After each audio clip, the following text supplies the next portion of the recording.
How to log into Shopify account.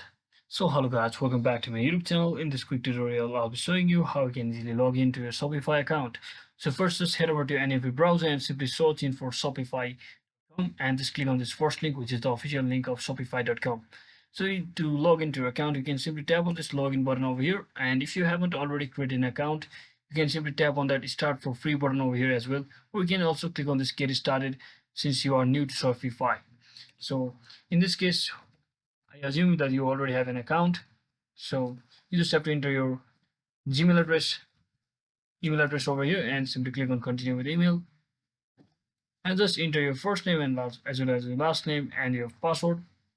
Just like this. And once you do all of that, so as you can see, it has the Shopify account has currently verified that this account doesn't exist and it is asking me to register instead of creating and logging in. So if you already have an account, you can simply tap on this login button over here and just enter your registered email as well as your password, and you should be successfully logged into your Shopify account. And you can even log in with your iCloud account, Facebook account, as well as Google account as well. So that is it for today guys. I hope this video was helpful. If it was, don't forget to like and subscribe to the channel. See you on the next one.